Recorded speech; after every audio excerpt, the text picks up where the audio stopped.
Langue déliée. Moi, je suis Maëva, j'ai 25 ans et je suis la maman de Elio qui a 3 ans et Eden qui a 1 an. Je suis tombée enceinte de Elio quand j'avais 21 ans et je suis tombée enceinte de Eden à 23 ans. Avant de tomber enceinte, j'avais déjà vu des femmes enceintes parce que ma mère a eu ma sœur très tard, ma dernière sœur. Donc je percevais ça comme une expérience fatigante parce que ma mère était très fatiguée. Néanmoins, je le voyais juste comme ça, juste t'es fatigué, je voyais pas toutes les choses qui pouvaient aller avec, les symptômes, voilà. La grossesse, je le voyais ça comme quelque chose d'agréable parce que quand on est au lycée déjà, on te dit rien que les cours d'SVT, ils sont vachement orientés, les relations sexuelles, c'est pour avoir des enfants c'est comme ça. Tu tombes enceinte, t'accouches, t'as ton bébé. Moi, je le voyais comme quelque chose de sacré, la femme enceinte, c'est il faut qu'elle se mette assise, il faut qu'elle se repose tout le temps. Même quand on regarde un peu les pubs en lien avec la grossesse, c'est des femmes qui sont belles, qui sont bien dans leur peau, qui je sais pas, qui sont toutes bronzées, qui ont une belle peau, des beaux cheveux. Avant d'avoir mes enfants, je savais pas ce que c'était un désagrément de grossesse, quoi. Moi, j'ai toujours vu que les points super positifs. Concernant la grossesse d'Elio, je suis tombée enceinte mi-juillet 2021 et j'ai appris que j'étais enceinte le 1 ou le 2 septembre 2021. Donc j'ai appris que j'étais enceinte d'Elio dans ma salle de bain, sur mes toilettes. On avait acheté un test de grossesse pour rire au début et le papa était dans la chambre et puis j'ai dit je crois qu'il est positif. Moi, la première réaction, j'ai pas réagi. En fait, j'avais un truc dans ma tête. Bon, quand on regarde les réseaux sociaux, quand on regarde les émissions Baby Boom, les séries, les TikTok, Instagram, les femmes qui apprennent qu'elles sont enceintes, elles se filment et elles ont ce truc waouh, mais je suis enceinte, elles pleurent de joie. Leur mari, ils les prennent dans leurs bras, ils font des câlins, ils annoncent à toute la famille. Moi, en fait, je savais pas comment réagir parce que justement, je ressentais pas la joie. J'étais assise sur mes toilettes et je me suis dit waouh, je suis pas contente, donc comment est-ce que je dois réagir? Donc sur le moment, je suis juste sortie, je me suis assise sur mon lit et en fait j'ai pleuré. Ma première action c'est de pleurer, mais pas de joie, vraiment pas, de tristesse. J'ai pas dit que j'étais triste, il y avait mon conjoint en face de moi parce que pour moi c'était la honte d'être triste alors que t'apprends que t'es enceinte. C'est dur à admettre, de dire un enfant n'était pas souhaité, parce qu'on peut dire c'est un bébé surprise, mais une surprise en général ça fait plaisir, et là c'était un bébé au départ pas souhaité. Moi j'ai subi tout de suite la nouvelle, je me suis même pas dit j'ai une autre option. Pourquoi? Parce qu'en fait dans ma culture, l'avortement n'existait pas à ce moment-là. Avorter déjà c'était super tabou, c'était synonyme de douleur. En fait, j'ai toujours associé l'avortement à c'est encore plus dur que d'être enceinte et d'avoir des enfants. Ce qui est quand même terrible, parce que l'avortement, ça dure 1 semaine, et puis après tu te reconstruis, mais avoir des enfants, ça dure 9 mois, puis après t'en as pour 18 ans, quoi. Donc non, il était pas prévu, pas souhaité, parce que moi j'avais un plan de vie défini. Je faisais mes études, j'achetais ma maison, je me mariais, et après j'avais des enfants.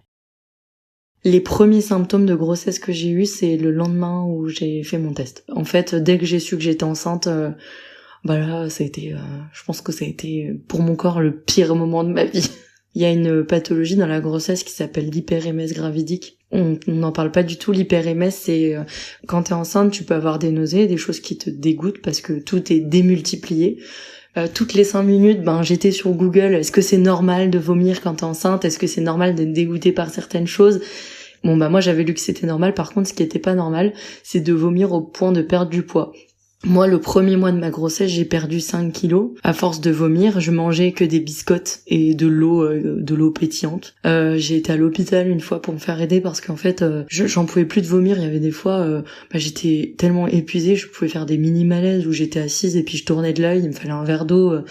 L'hyperémèse gravidique elle est connue, mais on met le mot bien trop tard. Et donc, on n'accompagne pas les femmes qui sont sujettes à cette pathologie. Et donc, quand je suis arrivée à l'hôpital et que je leur ai dit j'ai perdu 5 kilos, j'arrête pas de vomir, ils m'ont mis assise dans une salle d'urgence pendant 4 heures. Ils ont pris ma tension, ils m'ont donné du Doliprane, ils m'ont renvoyée chez moi, en fait.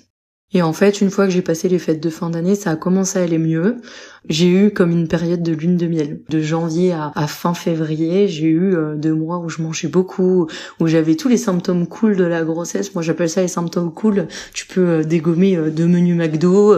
Ah ouais, les cheveux aussi. J'avais des cheveux mais longs, épais, brillants. Ma peau, je me maquillais jamais, donc j'avais pas un bouton. T'avais pas besoin de te maquiller. Enfin, et puis ton ventre est pas si gros. Il est gros mais pas si gros, donc t'es une belle femme enceinte. J'avais pas les jambes qui gonflaient, j'avais pas de vergéture, mes seins étaient, j'avais les seins rebondis, enfin, je sais pas comment expliquer, ils sont pas petits, ils sont pas gros, ils sont bien, ils sont rebondis, un bon 95C, on peut faire des photos, quoi, dans cette période de grossesse. J'avais des grands ongles, toutes mes tenues m'allaient encore parce que, juillet, août, septembre, octobre, novembre, décembre, janvier, j'étais qu'à 6 mois de grossesse. On dit qu'il faut faire les photos de grossesse, par exemple, à 6 mois. Et en fait, je comprends pourquoi. Parce que c'est vraiment ta meilleure période. Après 6 mois, donc les rendez-vous ils s'accumulent. Donc pour moi c'est encore plus compliqué parce que un truc que je savais pas avant d'être enceinte aussi, c'est on a un rendez-vous tous les mois en fait. On a une prise de sang, un rendez-vous gynéco tous les mois et une échographie tous les 3 mois. Donc on peut dire que la grossesse c'est pas une maladie, néanmoins on fait des contrôles de malade quoi. Donc après 6 mois, les contrôles ils ont continué à s'accentuer parce qu'il reste, c'est la fin quoi. Et en fait toute la fin de grossesse pour moi elle a été, j'ai l'impression de l'avoir passée chez le gynécologue. Donc très accompagnée, très médicalisée. On a commencé aussi les préparations à l'accouchement, donc on passe nos vies parce que du coup mon conjoint était avec moi, mais nos vies dans le cabinet. Et puis les préparations à l'accouchement qui se sont accumulées, moi j'y ai pas du tout mis de sens, on en reparlera après, mais j'ai eu une échographie supplémentaire parce que mon bébé était dit gros, donc c'est comme ça qu'on me le disait, ton bébé est trop gros, il passera pas dans ton bassin. Il y a aussi cette pression parce que la fin elle arrive, on stresse, tous les jours on entend votre bébé il est gros, il a une grosse tête, votre bassin il est étroit, donc tous les jours on entend vous êtes peut-être pas capable d'accoucher parce que c'est ça que ça veut dire, peut-être que votre corps il laissera pas passer votre bébé, donc moi ça me faisait peur. Et le 6 avril, on m'annonce qu'il faut que je sois déclenchée. Donc le 6 avril, on m'a dit il faut vous déclencher, madame. Donc on va signer ces papiers, vous allez vous présenter tel jour, telle date, telle heure à la maternité, et puis on vous déclenchera, ils vous expliqueront tout sur place. Le lendemain, on avait tout préparé, on arrive à 17h à la maternité, et la maternité nous dit en fait non, on a trop d'accouchements aujourd'hui, faut que vous repartiez.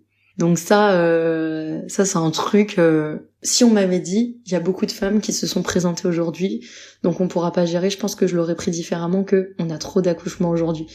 Parce qu'en fait, moi, je suis pas un accouchement. J'ai pas envie qu'on me dise, t'es un accouchement de plus qui va nous saouler. J'ai envie qu'on me dise, t'es une femme et t'es une présence en plus et t'as besoin d'un accompagnement. Finalement, ça m'allait bien, on est reparti, et vu que le déclenchement me faisait très peur, parce que, attention, on m'a pas dit ce que c'était un déclenchement. Moi, on m'a dit, on va vous déclencher, ça veut dire que votre bébé va sortir. Donc moi je suis arrivée le 8 avril à 16h, ils m'ont posé la méthode de déclenchement qui s'appelle un tampon à 17h30. Le tampon avec lequel ils ont essayé de me déclencher, c'est un tampon comme quand on a nos règles, qui est bourré d'ocytocine en fait, et qu'on vient mettre au début du col en fait. Donc c'est elle qui le pose. Voilà, vous aurez des contractions et puis on va attendre maintenant. Voilà ce qu'elles m'ont dit. Mais en fait dans ma tête je repartais chez moi. Donc pour moi le déclenchement c'était on vous met le truc pour vous déclencher, vous repartez. À 18h, j'ai toujours pas mal, mais je leur demande est-ce que je peux rentrer et prendre une douche et revenir. Elles m'ont dit non, vous ne bougez plus jusqu'à ce que votre bébé naisse. Et en fait ça c'est pas un truc qu'on nous dit en fait. Moi ça c'est un truc qui m'a surprise, mais même pendant les préparations à l'accouchement, à aucun moment on m'a dit ce que c'était un déclenchement. Donc on nous le dit pas, j'accepte. Les contractions arrivent très vite, parce qu'en fait le tampon il a bien ouvert mon col. Elle venait me contrôler toutes les heures à peu près. Je marchais pas dans le couloir parce que je m'en sentais pas capable, ça me faisait tellement mal au dos. En fait c'est comme si on appuyait sur mon bas du dos et mon bas du bassin en continu. Tandis qu'une contraction, moi ça me fera toujours rire cette image, mais imaginez une vague qui vient et qui repart. Les vagues, c'est agréable. Une contraction, je pense pas que ce soit agréable. Mais tout est enjolivé dans la grossesse, en fait. Je sais que ça fait mal. Je suis pas non plus dans le déni. Mais pour moi, l'image, elle est pas bonne. Par contre, vraiment, c'est effectivement des vagues. Mais il faut préciser, c'est des vagues de douleur. C'est comme si on prenait l'intérieur de ton corps et qu'on le serrait tout fort avec 2 mains. Et puis qu'on relâchait. Quand on accouche, on est dans une première salle. Et en fait, quand on est suffisamment ouverte ou qu'on veut vous poser la péridurale, on te change de salle. Ce que je savais pas non plus, parce que je pensais que moi j'étais installée et que c'était fini, quoi. Donc la salle de pré-travail, c'est un lit, c'est une table de chevet, il y a la télé, t'as une douche, c'est super. J'avais tellement mal, j'étais pas ouverte de beaucoup, hein. Enfin pour moi c'est pas beaucoup, il y a encore cette injonction de si t'es pas ouverte à 10, tu peux pas avoir mal. J'étais ouverte à 3. Elle me dit mais c'est rien 3. Et je pleurais de douleur, je leur ai dit non, moi j'ai trop mal. Je veux pas rester ici et je suis tombée sur une auxiliaire de puériculture qui est venue me voir, qui m'a dit mais vous allez pas bien. J'ai dit non, là j'ai trop mal. Elle me dit attendez, j'appelle une sage-femme, on va vous soulager. La sage-femme est arrivée, elle m'a dit 3 c'est pas grand-chose, mais si vous voulez on vous emmène en salle de travail. Pareil, dans ma tête, elles te disent pas la salle de travail c'est là-bas. Dans ma tête c'est tu sors, t'as la porte en face. J'arrive dans le couloir, elles me disent non c'est au bout. Moi j'avais mal, je pouvais pas marcher, je me tenais au mur, et en fait il faut que tu retraverses, donc t'es une femme enceinte qui est en train d'accoucher, tu retraverses un couloir avec des gens qui passent, avec des gens de la famille, des médecins, etc. Et puis tu te démerdes, tu marches jusqu'à... T'as pas un siège... Je dis pas qu'on est porteur de handicap quand on est enceinte, mais juste à ce moment-là, soit être tenue, soit être mise sur un siège roulant, ça aurait pu m'aider. Et donc on m'emmène jusqu'à la salle de travail. Il y a de la lumière, il fait froid, il y a du bruit, il y a des gens qui rentrent, qui sortent, il y a plein de matériel. Et alors le truc qui m'a le plus marqué, c'est le lit où tu dois accoucher, parce que je sais pas si c'est censé être un lit. Moi je l'ai vu, j'ai eu l'impression d'aller sur la chaise électrique, quoi. Le lit est super haut, donc ils le descendent après, mais tu vois les étriers qui t'attendent, tu vois les instruments qui t'attendent, il y a que ça en fait, tu vois tout ce qui t'attend. Et moi je me suis oubliée, je me suis dit waouh. Je te rappelle qu'elles m'ont dit on va vous aider à avoir moins mal. Un anesthésiste rentre et elle me dit bon je vais vous poser la péridurale. Donc pareil, les cours à l'accouchement ils sont bien, hein. Ils vous montrent une aiguille, ils disent ça va dans votre dos, mais moi je sais pas ce qu'il fallait faire, est-ce qu'il fallait que je me mette sur le côté assise. Donc il a demandé à mon conjoint de sortir et il m'a dit de me mettre assise, il m'a dit vous mettez assise dos à moi, penchez-vous. Donc je baisse un peu la tête, il me dit non, penchez-vous. Je comprenais pas, donc je mets mes mains un peu en avant, puis là il souffle, il appuie sur mon épaule, et puis c'est baisse-toi, quoi. La sage-femme, elle vient avec moi, elle vient m'aider, elle met sa main dans ma nuque, elle me dit vous inquiétez pas, ça va aller. De toute façon, à ce moment-là, j'avais tellement mal qu'il pouvait me faire ce qu'il voulait dans mon dos avec ses aiguilles, j'ai rien senti, quoi. Et là, à partir du moment où la péridurale est posée, moi j'ai dormi. J'ai dormi jusqu'à ce que j'accouche. Donc de 21h à 6h, j'avais été ouverte qu'à 3. Le bébé, donc Elio, ne descendait pas dans mon bassin, il restait tout en haut, il voulait pas sortir. Et moi, à ce moment-là, je me suis dit, mais qu'est-ce que je fous là? J'ai envie de rentrer, j'ai envie d'être dans mon lit, il y a les odeurs à l'hôpital, et puis t'es nu, t'es exposé aux yeux de tout le monde, il fait froid. Ça, pour moi, c'était ça le plus dur, c'était même pas d'avoir mal. Je me rappelle encore aujourd'hui, c'est que rien n'était expliqué, il faisait froid, t'es nu, t'es déshumanisé. Pour moi, c'est comme ça que je l'ai vécu. T'es juste une femme t'es une accoucheuse, une dame qui accouche, là. Voilà. Ils me disent que ça va pas assez vite. Et donc il m'a mis une perfusion, on va mettre un produit pour que ça aille plus vite. C'est pour booster encore les contractions. Elles viennent contrôler toutes les heures mon col. Donc des fois, moi je dors, hein, à ce moment-là. Alors oui, j'ai les pieds en l'air parce que j'ai pas le choix, mais il y a des fois, elles me font des contrôles pendant que je dors. Mon conjoint il est là, des fois il fait un bond parce qu'elle toque pas en rentrant. Puis un contrôle du col, c'est pas juste un toucher vaginal, quoi. Elles mettent vraiment donc leurs mains, leurs doigts très très profondément parce qu'elles viennent toucher le col. Le col de la femme il est loin. Enfin, je sais pas si vous imaginez, mais pour quelqu'un qui a pas l'habitude, moi je trouve que c'est surprenant quand même. 15h30, elle rentre dans la pièce encore sans prévenir, elle touche le col, et elle me dit là je vais percer la poche des os. J'ai dit mais ça veut dire quoi, que je vais accoucher tout de suite? Parce que pareil, quand on regarde un film, les femmes elles percent la poche des os, j'ai percé la poche des os, 10 minutes après elles ont leur bébé dans leurs bras, quoi. Elles m'ont dit non c'est pour accélérer le travail. Elle prend un petit crochet, puis elle vient percer. Je sens pas du tout l'eau couler, hein. Pareil, moi c'est un truc que j'aurais aimé vivre pour Elio, en tout cas, sentir l'eau, la poche des os couler. Là, tout a été fait un peu à ma place. Elle recommence, elle re-rentre. Elle dit allez, on se met assise madame. Elles enlèvent ma perfusion, elles disent là on va accoucher. Et là, le gynécologue rentre, une auxiliaire de puériculture rentre, un pédiatre passe sans se présenter, je sais que c'est le pédiatre parce qu'il part dans une salle à côté. Le gynécologue lève le lit. Et là, il me dit, bon madame, là vous accouchez. Le gynécologue me dit va falloir pousser. Donc au début je dis rien et puis je pousse pas parce que moi je les sens pas mes contractions. Je sais pas quand est-ce que j'ai une contraction et j'ai juste mal. Et à un moment je me tourne vers la sage-femme, je lui dis je ne sens pas mes contractions donc s'il vous plaît dites-moi juste quand j'en ai une. Pareil, je repense à mes cours d'accouchement. Il faut pousser comme ça, pas comme ça, la respiration, tout ça s'envole. Franchement, on nous explique comment accoucher, comment pousser un cours de préparation. Mais en fait, tu sais pas quand tu sens pas ce qui se passe en bas de toi. Et là, la sage-femme et le gynécologue discutent entre eux, ils disent non mais de toute façon là elle fait n'importe quoi, son bébé il va pas sortir. Et là du coup il dit je vais utiliser une ventouse. Et ils me disent mais continuez de pousser quand je tire. Et je regarde partout en fait, je sais pas quoi faire. J'étais perdue, je me sentais partir en plus, et là il y a l'auxiliaire de puériculture qui pousse la sage-femme, qui vient me donner la main, qui me regarde moi, qui me regarde dans les yeux et qui dit vous pouvez le faire, vous êtes en train d'accoucher, donc là votre bébé il faut qu'il sorte, vous poussez, on y va ensemble. Et elle m'a aidée en me parlant à moi en fait. C'est pas elle fait pas bien. Ils se parlaient pas entre eux, elle m'a parlé à moi. Et là j'ai poussé et il est sorti. Et là je suis partie. En fait je suis partie. Je me suis endormie, évanouie, je sais pas. Ça faisait 40 minutes que je poussais quand même, c'est beaucoup pour le corps. Et en fait pareil, ça on me le dit pas, mais moi je pensais que j'allais retourner en chambre, prendre mon bébé et puis ciao. Ah non, tu restes 3 heures en salle là où t'as accouché, où ça sent, il y a une certaine odeur liée à l'accouchement, ça sent pas la rose. Quand on dit oh l'odeur d'un bébé, ça sent trop bon, mais ça pue, c'est horrible, ça pue, puis toi t'as sué, t'as qu'une envie, c'est de rester dans ton cocon avec ton conjoint. Donc toi tu pues, ton bébé il pue, la pièce elle pue, t'as du sang partout, il y a des draps tachés de sang partout.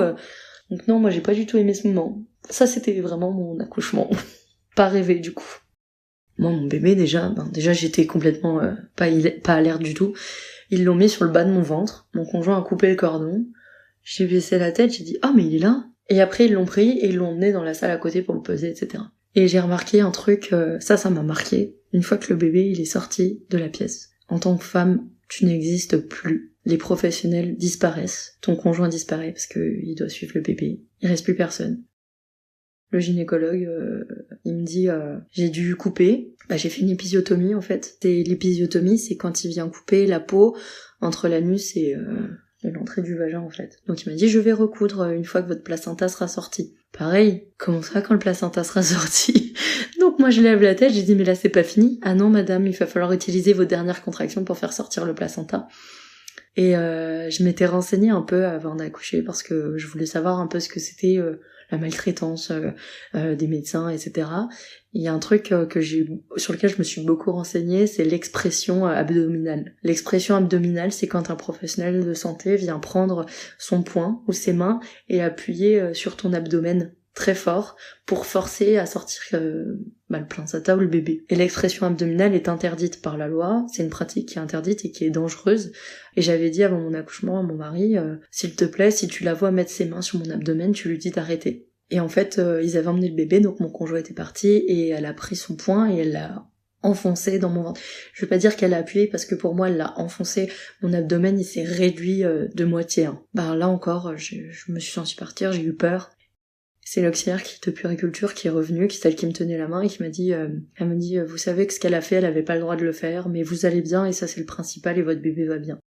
Une fois que j'ai accouché, donc après l'accouchement et qu'ils m'ont dit on retourne en chambre, et il y a un truc, moi qui m'a surprise, c'est que en fait à partir de ce moment-là, effectivement tu n'existes plus, mais en plus il faut que tout soit contrôlé.